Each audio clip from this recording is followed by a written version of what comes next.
everyone, I'm Ric Blackwell for the Education Network, and this is Good Sports, the best in Palm Beach County School District sports, arts, and academics. On this week's show, a Palm Beach County school teacher teaches her students about melanoma. She's a skin cancer survivor, and she hopes her experience will motivate the children to take proper precautions when they go outside. Her message and the students' artwork, which took top honors in a recent Melanoma Foundation art contest. Local volunteers honored by the Palm Beach County school system. Each year, the top student, adult, and senior volunteers recognized for their contributions to the classroom. And another Carson Reading Room unveiled at a Palm Beach County elementary school, the ribbon cutting and the reaction by students who have an incredible place to read. And let's start this episode of Good Sports by telling you about the internship program inside the Maintenance and Plant Operations Division for the Palm Beach County school system. It's an excellent opportunity for these high school students to get summer cash and also a whole lot of knowledge.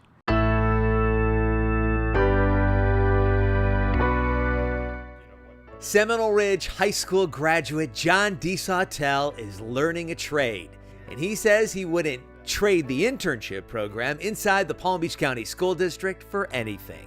Probably the best thing about being at this program is just all the knowledge that I'm gaining from this experience. I'm learning plumbing, electricity, painting, everything.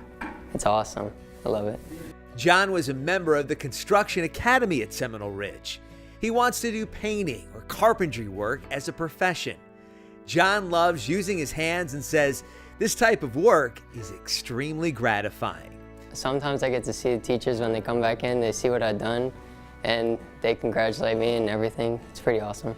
Also awesome, the internship program inside the Maintenance and Plant Operations Division. John, one of 60 interns this summer. Full-time school district employees teach the interns how they do their jobs. Control it by the trigger because it doesn't have a variable speed. This is the third summer of the internship program. Interns work 40-hour work weeks, and these are paid internships. Bruni Kajuzma just graduated Atlantic High School. He will attend FAU in the fall to study construction management. It's probably the best program, especially if you're in this field, because I know college isn't for everybody, and if you know, because everybody needs things to be done, so I would say this is the best program, and you get paid for it. Rick Peoples is the facilities manager at the Maintenance and Plant Operations Division. He says the school district hired 5 interns last summer to be full-time workers. Rick says all of the interns have developed new skills to make them more marketable when they decide to enter the workforce. They come with a skill set because most of them come from basically construction academies in the high schools, around the district. So they've actually done and been schooled on construction in various aspects. So the extra hands here in the summer when we have to really go full stream and knock out some of the projects that we can't do during the school year, the extra hands are definitely very beneficial to us. A win for the school district and a win for these young people, upping their odds for postgraduate success.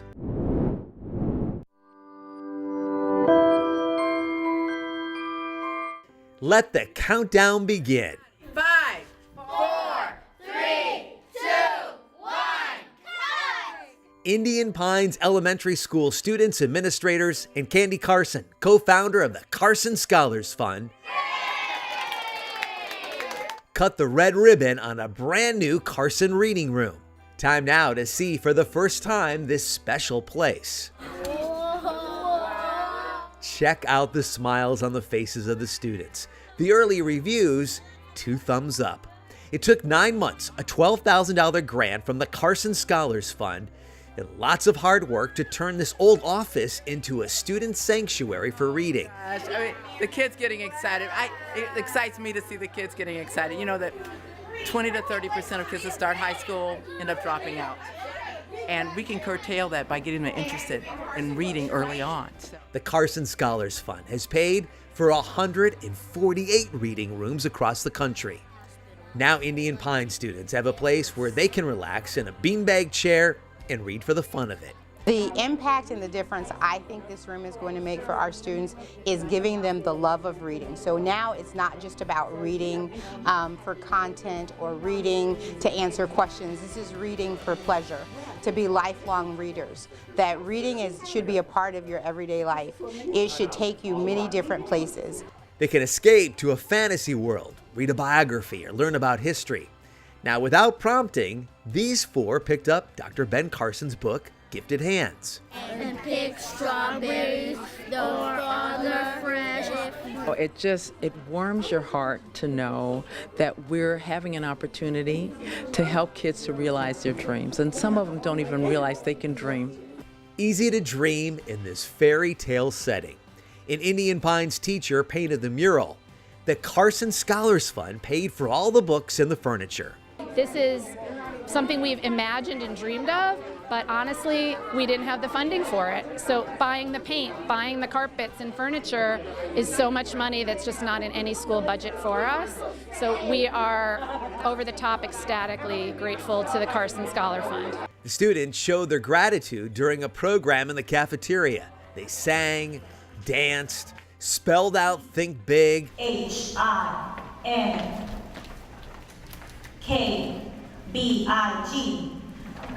Ben Carson, think big.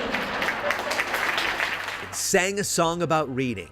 So read again and again, and it's 1, 2, 3 times the fun when you read with a friend. Candy Carson sang along with the children.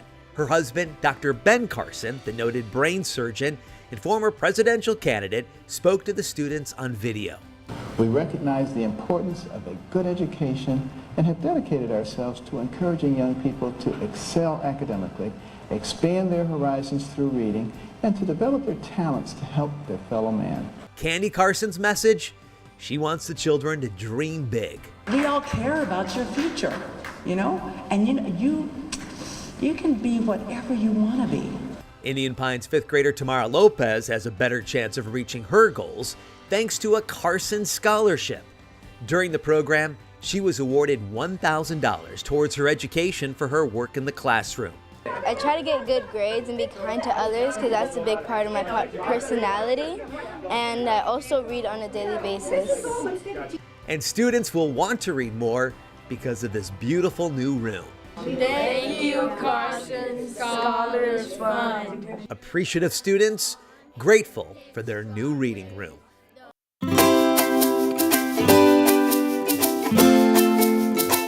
Electrical engineer Bruce Hurd hopes his inspirational words will help these students at Cypress Trails Elementary School as they begin to think about a career. You're going to be faced with challenges, so if you like to work at resolving challenges or issues or problems, engineering is probably what you want to do as you get older.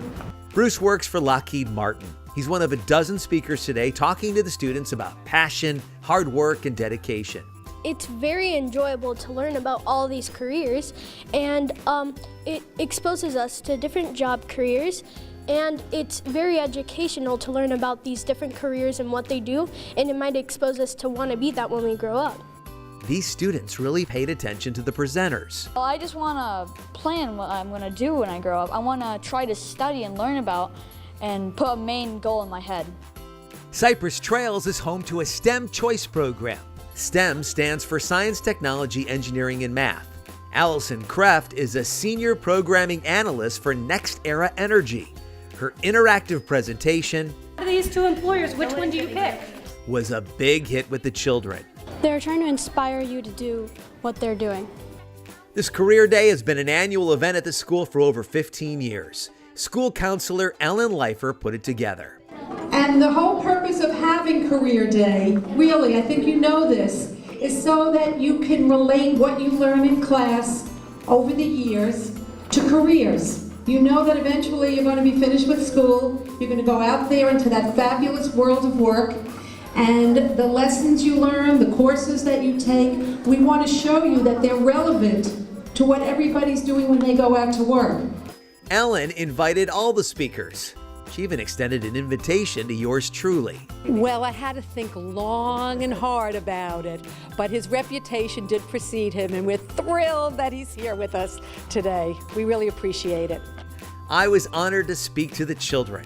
The pressure was on, especially since they created a sign announcing my speech in the school's cafeteria. I think my intro needed some work. I love STEM schools. Show business, TV, electronic media, right? That's not it? Darn it. The children made me feel really comfortable, and I tried to convey some words of wisdom.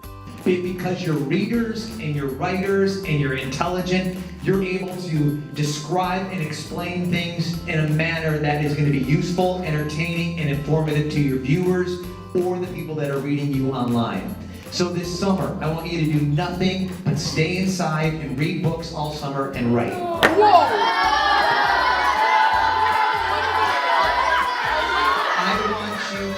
Leave the bedroom. I want you to take a pile of books and do not get out of that house until you finish them. That's it, I'm out of here. I don't know if my speech made an impact, but they liked it when I promised they would make it on TV.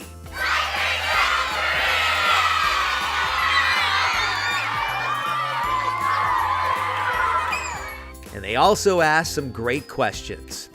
What's your favorite part about your job? My favorite part of the job? Meeting great kids, like the boys and girls at Cypress Trails Elementary School.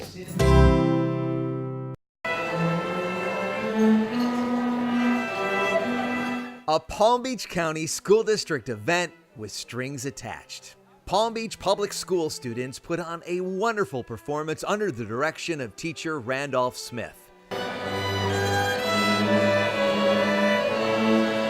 More than 600 people packed the Cohen Pavilion at the Kravis Center. Sure, the breakfast was delicious, but everyone in this audience came to honor the volunteers and business partners inside our local schools. Companies like Florida Power and Light, NextEra Energy were honored for the work they do to help students. There are awards for individual events. Lake Worth High School Principal George Lockhart received recognition for the school's Family Literacy Night. District Volunteer Program Coordinator Debbie Elfin received the Presidential Lifetime Volunteer Service Award. School Superintendent Dr. Robert Avosa emphasized the importance of caring people who dedicate their time and efforts. So exciting and invigorating and optimistic to look across this room and realize that we've got volunteers and business partners and community members who are willing to step up, not only with resources, meaning their time, people, and money, but also just standing with us. The entire audience was standing when it came time to introduce the winners of the Volunteers of the Year. Sharon Schneiderman of Spanish River High School received her award for being the Adult Volunteer of the Year. We talked to Sharon after the ceremony. It's like when you look at your children and you take pride in their accomplishments. As a volunteer, you take pride in the accomplishments of all the kids at the school. So give it a try. It's fun. Congratulations to Helen Zentek for being the Senior Volunteer of the Year. Helen had her picture taken with the superintendent, and then she talked to us. I stand and look at the hallways and think, what a great place to be. Why wouldn't I want to come all the time? Because it's wonderful. The teachers are wonderful, the kids are wonderful, the administration's wonderful. It's just a loving, nurturing, fun place. And Bennett Reagan received a standing ovation and lots of handshakes for being the Student Volunteer of the Year. It's the dedication to working and to giving back that I'll carry with me and continue in college and find something to put my time towards. All right, congratulations to Bennett Reagan and all the volunteers. What a special morning here at the Kravis Center.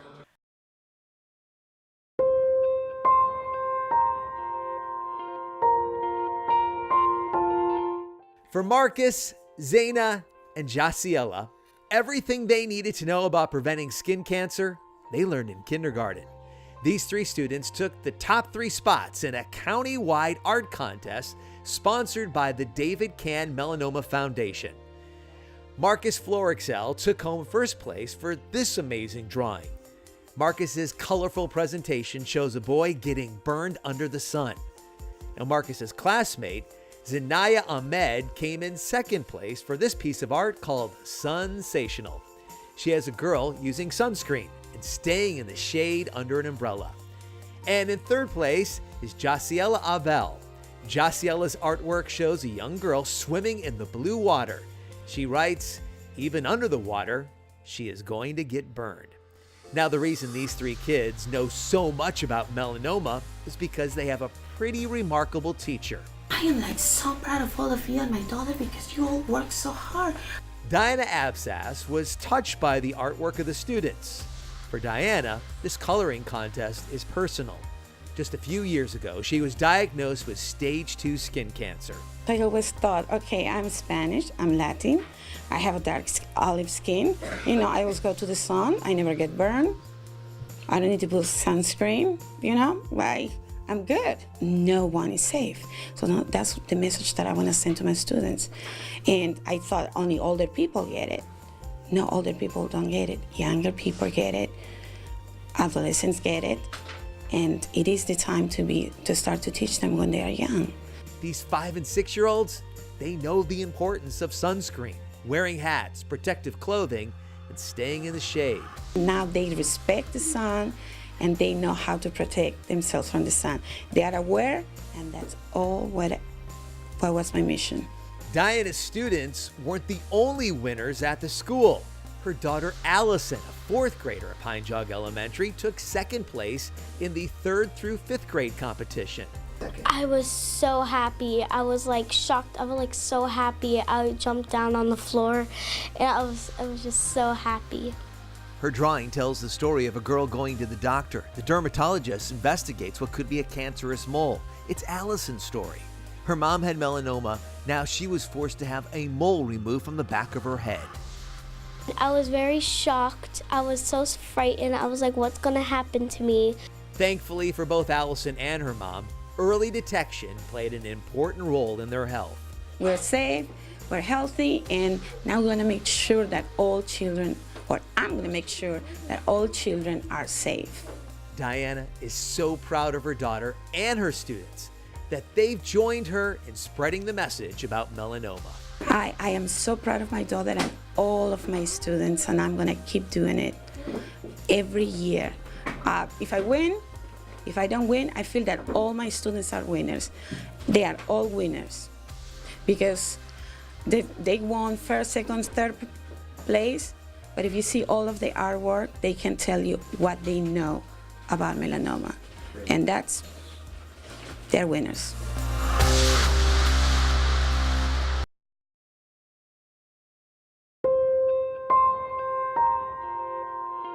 They are young artists who have shared their hopes and their fears on a 4-inch by 4-inch tile. Alone, each tile conveys an emotion, but together, side by side in a mosaic framed on the wall at Berkshire Elementary School, this work of art is the history of the Holocaust, and it represents a powerful message of love. The artwork is titled "Remembering the Past, Changing the Future." Frida Jaffe is part of the past remembered on this work of art. Isn't that an amazing collage? Frida's pictures can be seen right in the center, first as a 3-year-old girl and then as a 7-year-old refugee. In between, she spent time in the death camps. Her entire family was killed, except for her mother's sister and brother. During the school year, Frida speaks to students about her experiences. The students' artwork speaks to her about the possibilities of the future. If the children put emphasis on whatever aspect of their maturity and their growth with the understanding that the world has to change and we have to be more understanding and accepting whatever symbols they choose, I'm all for it. Frida says the Holocaust can teach students many lessons. Anything is possible.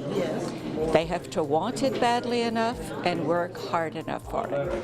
And that's what I leave them with. Norman Frajman's struggles are also remembered on the mosaic. This picture in the artwork was taken right after liberation when he was 15. As a teenager, Norman spent time in the Warsaw Ghetto. He lost his parents and his little sister, and he was sent to the Majdanek concentration camp. When I'm asked, how did I survive? Act of providence and nothing else. When I came in there, I was immediately dehumanized. I stopped having a name. I was issued a number. A number still on the concentration camp uniform he brought to Berkshire Elementary School. Norman was impressed with the work of art created by the students. Absolutely beyond magnificent. Because these are young people really that some of them are not aware as to what the depth of the Holocaust was. And suddenly they come up with artwork such as that. This is just something for posterity, really, to us. I can say one thing, that I don't speak for the entire Holocaust community because I have no right to, but in my case I can die in peace, knowing that the history of the Holocaust is going to be carried on. It's not going to be forgotten. And this is why all these things mean so much to us. It also meant a lot to Norman to hear the children sing. He was touched by their compassion.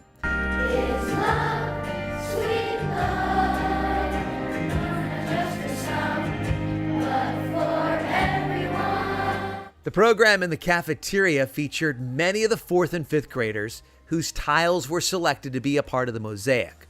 Art teacher Cynthia Merchant and artist-in-residence Tim Mitchell worked with the students on the project. They wanted to thank Insight Through Education, a group that's donated hundreds of thousands of dollars to ensure local students will never forget the Holocaust. Well, I think certainly it's timely forever as a universal message of tolerance, certainly acceptance of our diversity in public schools, and I think attention to what is the humanity in each of these children and in their lives and how they grow and how they pay it forward. One way they pay it forward is through art, like the tile mosaic that will forever be a part of Berkshire Elementary School.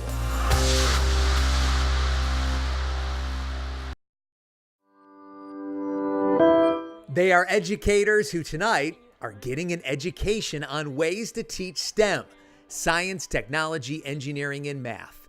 Hundreds of teachers from over 60 Palm Beach County schools met inside the Palm Beach County Convention Center for the 3rd annual STEM Initiative Learning Showcase.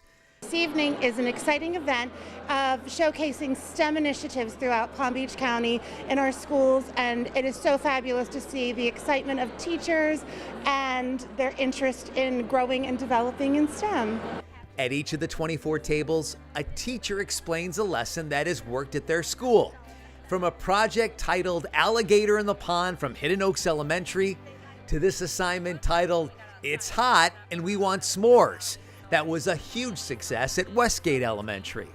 So we're very proud to be here tonight. We're proud of the teachers.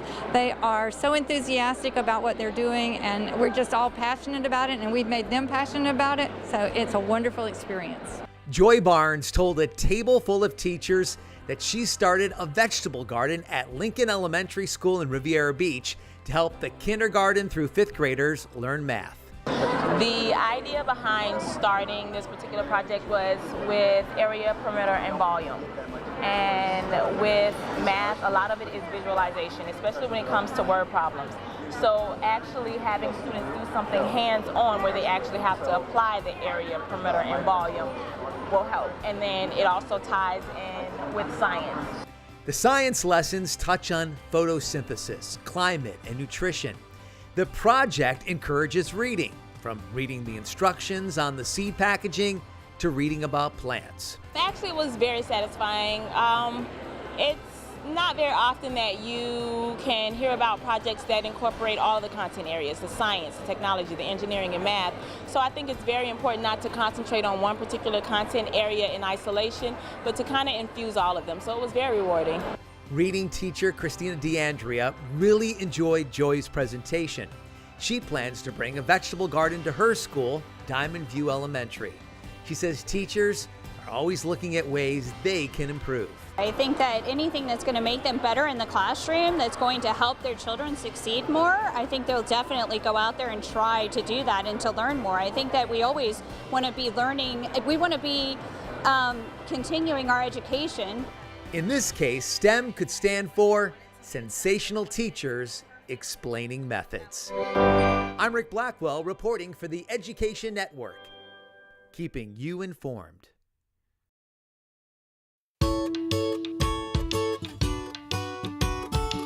Over the course of the past year, the School District of Palm Beach County has connected with the community and with internal stakeholders to develop a 5-year strategic plan.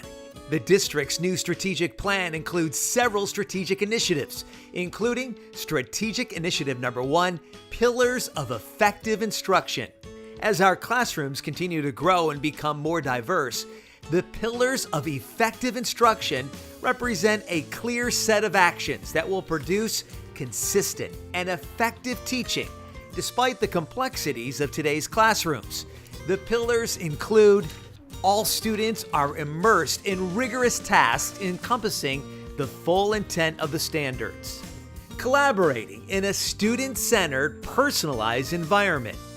All students are actively engaged in building, connecting, and applying knowledge. All students are empowered and supported through high expectations to be college and career ready. Combined, the Pillars of Effective Instruction is the foundation to student success as we move forward with the district's overall strategic plan. And that's going to do it for Good Sports. I want to thank you so much for watching. If you want to tell us about an outstanding student, a teacher, administrator, coach, drop us an email. The email address is ric, R-I-C, at pbcgoodsports.com. Once again, that email address is ric, R-I-C, at pbcgoodsports.com. I want to thank you so much for watching. To the student athletes inside the Palm Beach County School System, thanks for being good sports.